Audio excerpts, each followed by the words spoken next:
welcome to the 1,000 Nights and 1 Night. Now, when it was the 76th night, she said, It hath reached me, O auspicious king, that when the stroker girt his ass for flight, and bespake himself, saying, Oh, would I know what is become of him? Ere he had done speaking, the castrato was standing by his head, and his side muscles quivered for fear, and he lifted up his voice and cried, Verily, he knoweth not the value of the good offices I have done him. I believe he hath denounced me to the eunuch, hence these pages get about me, and he hath made me an accomplice in his crime.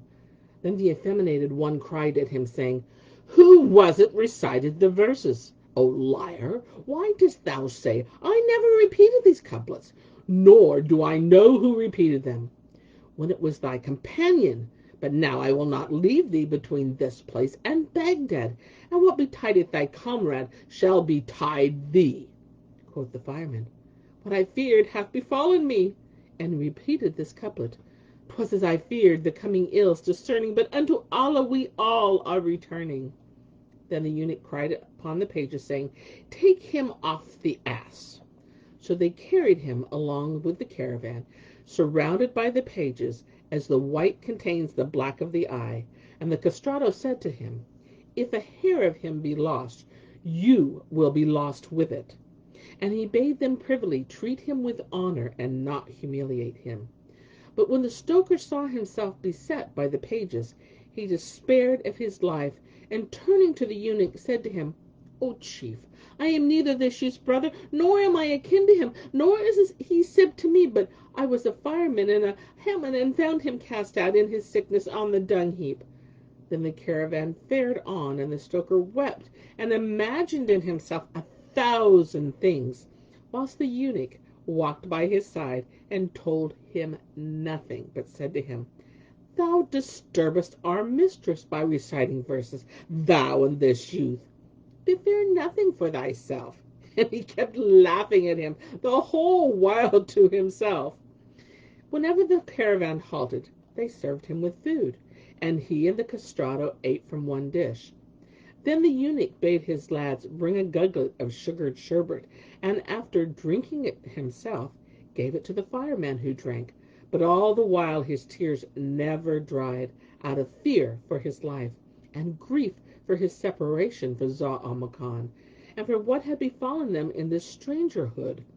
So they both travelled on with the caravan, whilst the chamberlain now rode by the door of his wife's leader, in attendance on Zau al-Makan and his sister, and now gave an eye to the firemen.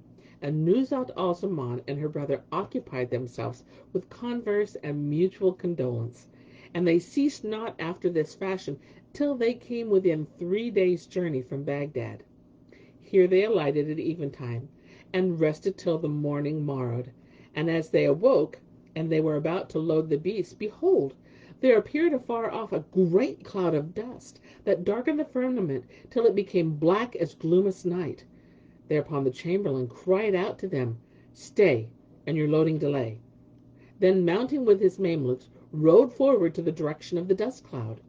When they drew near, suddenly appeared under it a numerous conquering host, like the full tide sea, with flags and standards, drums and kettledrums, horsemen and footmen.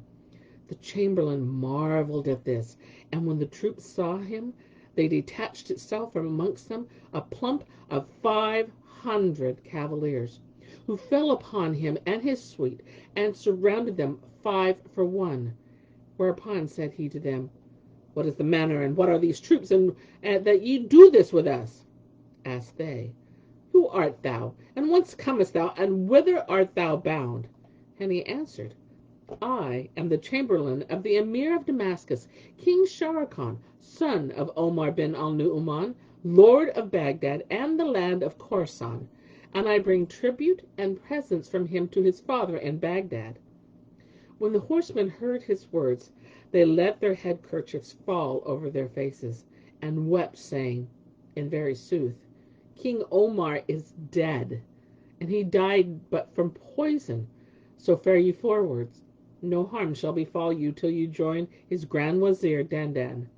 Now, when the chamberlain heard this, he wept sore, and exclaimed, Oh, for our disappointment in this our journey." Then he and all his suite wept until they came up with the host and sought access to the Wazir Dandan, who granted an interview and called a halt, and causing his pavilion to be pitched, sat down on a couch therein and commanded to admit the chamberlain. Then he bade him to be seated and questioned him, and he replied that he was the chamberlain to the Emir of Damascus, and was bound to King Omar with presents from the tribute of Syria. The Wazir, hearing the mention of King Omar's name, wept and said, "King Omar is dead by poison, and upon his dying the folk fell out amongst themselves as to who should succeed him, until they were like to slay one another on this account. But the nobles and grandees and the four Kazis interposed, and all the people agreed to refer the matter to the decision of the four judges, and that none should gainsay them. So it was agreed that we go to Damascus and fetch thence the king's son Shah Khan, and make him sultan over his father's realm. And amongst them were some who would have chosen the cadet al-Nu-uman, for quoth they, his name be light of the place, and he has a sister, Nuzhat al-Zaman hight, the delight of the time. As they set out 5 years ago for al-Hizaz, and none wotteth what is become of them."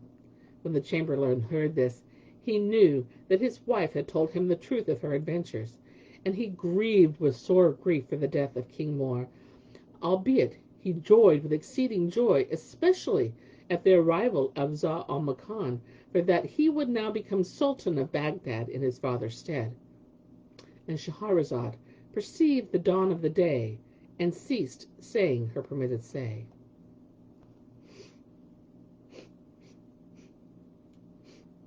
Now, when it was the 77th night, she said, "It hath reached me, O auspicious king, that when Shah Khan's chamberlain heard of the death of King Omar bin al-Nu-uman, he mourned, but he rejoiced because of his wife and his brother Zau al-Makan, who would become Sultan of Baghdad in his father's stead. So he turned to the Wazir Dandan and said, 'Verily, your tale is a wonder of wonders. Know, O chief Wazir, that here where you have encountered me, Allah hath given you rest from fatigue, and bringeth you your desire after the easiest of fashions. For that his almighty will restoreth you to Zau al-Makan and his sister Nuzhat al-Zaman, whereby we will settle the matter as easily as we can.' When the minister heard these words, he rejoiced with great joy and said, 'O chamberlain, tell me the tale of the twain, and what befell them, and the cause of their long absence.' So he repeated to him the whole story, and told him that Nuzhat al-Zaman was his wife, and related to him the adventures of Zau al-Makan from first to last. As soon as he had ended his tale, the Wazir sent for the emirs and wazirs and chief officers, and acquainted them with the matter, whereat they rejoiced with great joy and wondered at the happy chance. Then they gathered in a body and went into the chamberlain, and did to their service to him, kissing the ground between his hands. And the Wazir Dandan also rose and went out to meet him, and stood before him in honor. After this, the chamberlain held on that day a divan council, and he and the Wazir sat upon a throne, whilst all the emirs and grandees and officers of state took their places before them according to their several ranks. Then they melted sugar in rose water, and drank, after which the emirs sat down to hold council, and permitted the rest of the host to mount and ride forward leisurely, till they should make an end of their debate and overtake them. So the officers kissed the ground between their hands, and mounting, rode onwards, preceded by the standards of war. When the grandees had finished their conference, they took horse and rejoined the host, and the chamberlain approached the Wazir Dandan and said, "I deem it well to ride on before you and precede you, that I may get ready a place for the Sultan, and notify him of your coming, and of your choosing him as Sultan over the head of his brother Shah Khan." "Aright thou reckest," answered the Wazir. Then the chamberlain rose up in haste, and Dandan also stood up to do him honor, and brought him presents which he conjured after him to accept. In similar guise did all the emirs and grandees and the officers of state, bringing him gifts and calling down blessings on him, and saying to him, "Happily thou wilt mention our case to Sultan Zau al-Makan, and speak to him to continue us as our dignitaries." The chamberlain promised all they required, and bade his pages be ready to march. Whereupon the Wazir Dandan sent with him tents, and bade the tent pitchers set them up at a day's journey from the city, and they did his bidding. Then the chamberlain mounted and rode forward, full of joy, and saying to himself, "How blessed is this journey!" And indeed his wife was exalted in his eyes, and she and her brother Zau al-Makan. They made all haste over their wayfare, till they reached a place distant a day's journey from Baghdad, where the chamberlain called a halt for rest, and bade his men alike, and made ready a sitting place for Sultan Zau al-Makan, son of King Omar bin al-Nu-uman, while he rode forward with his Mamelukes, and alighting at a distance from Nuzhat al-Zaman's leader, commanded the eunuchs to ask leave of admission to the presence. They did so, and she gave permission. Whereupon he went in to her and conversed with her and her brother, and told them of the death of their father, and of Zau al-Makan, how the heads of the people had made him king over them in the stead of his sire, and he gave them joy of the kingdom. They both wept for their father, and asked the manner of his being killed. But the chamberlain answered, "The news rests with the Wazir Dandan, who will be here tomorrow, leading all the host, and it only remaineth for thee, O king, to do what I counsel, since they have unanimously chosen thee sultan. For if they do not this, they will choose someone else, and thou canst not be sure of thy life with another sultan. Haply he will kill thee, or discord may befall between you twain, and the kingdom pass out of the hands of both." Zau al-Makan bowed his head a while, and then said, "I accept this position, for indeed there is no refusing." And he was certified that the chamberlain had counselled him well and wisely, and set him on the right way. Then he added, "O my uncle, how shall I do with my brother Sharrkan?" "O my son," replied the chamberlain, "thy brother will be Sultan of Damascus, and thou Sultan of Baghdad. So take heart of grace, and get ready thy case." Zau al-Makan accepted this, and the chamberlain presented him with a suit of royal raiment, and a dagger of state, which the Wazir Dandan had brought with him. Then leaving him, he bade the tent pitchers chose a spot of rising ground, and set up thereon a spacious pavilion, wherein the sultan might sit to receive the emirs and grandees. Moreover, he ordered the kitcheners to cook rich viands and serve them, and he commanded the water carriers to dispose the water troughs. They did as he bade them, and presently arose a cloud of dust from the ground, and spread till it walled the horizon around. And a while the dust dispersed, and there appeared under it the army of Baghdad and Khorasan, a conquering host like the full tide sea. And Shahrazad perceived the dawn of the day, and ceased to say her permitted say.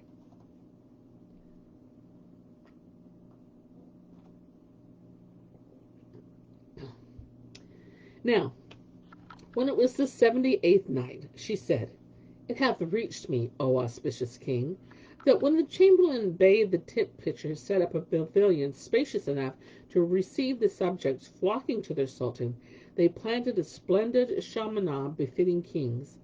And as they ended their labors, behold, a dust cloud spired aloft, and the breeze made it lift, and beneath it showed a conquering host. And presently it appeared that it was the army of Baghdad and Khorasan, preceded by the Wazir Dandan. And it was all rejoiced at the accession of the light of the place. Now Zau al-Makan had donned robes of royal estate, and girt himself with a sword of state. So the chamberlains brought him a steed, and he mounted it, surrounded by the Mamelukes, and all the company from the tents on foot to do him service. And he rode on until he came to the great pavilion, where he sat down, and he laid the royal dagger across his thighs, whilst the chamberlain stood in attendance on him, and his armed slaves stationed themselves under the entrance awning of the shamanah, and drawn swords in their hands. Presently up came the troops and the host, and craved admission. So the chamberlain went in to Zau al-Makan and asked his leave, whereupon he bade admit them 10 by 10.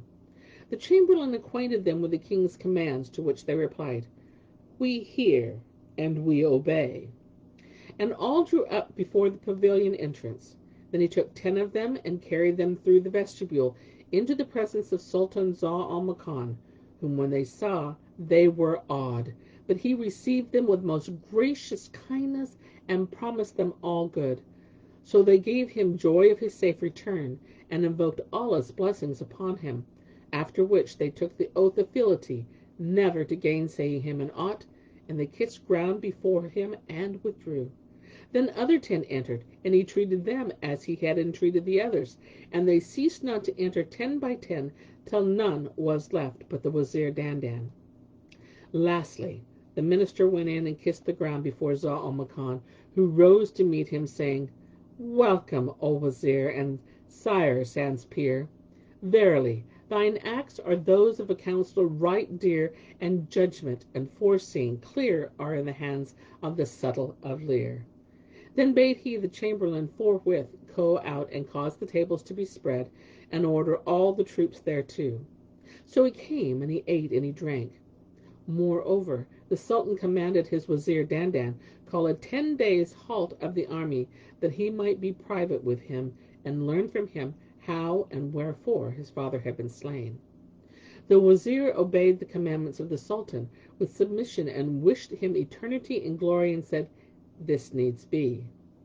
He then repaired to the heart of the encampment, and ordered the host to halt 10 days. They did as he bade, and moreover he gave them leave to divert themselves, and ordered that none of the lords in waiting should attend upon the king for service during the space of 3 days. Then the Wazir went to the Sultan and reported all to him, and Zau al-Makan waited until nightfall, when he went in to his sister Nuzhat al-Zaman, and asked her, "Dost thou know the cause of my father's murder or not?" "I have no knowledge of the cause," she answered, and drew a silken curtain before herself, whilst Zau al-Makan seated himself without the curtain, and commanded the Wazir to the presence, and when he came said to her, "I desire thou relate to me in detail the cause of the killing of my sire, King Omar bin al-Nu-uman." "Know then, O king," replied Dandan, "that King Omar bin al-Nu-uman, when he returned to Baghdad from his chasing and hunting, and entered the city, inquired for thee and thy sister, but could not find you, and knew that you twain had gone on the pilgrimage. Whereat he was greatly grieved and much angered, and his breast was straitened, and he abode thus half a year, seeking news of you from all who came and went.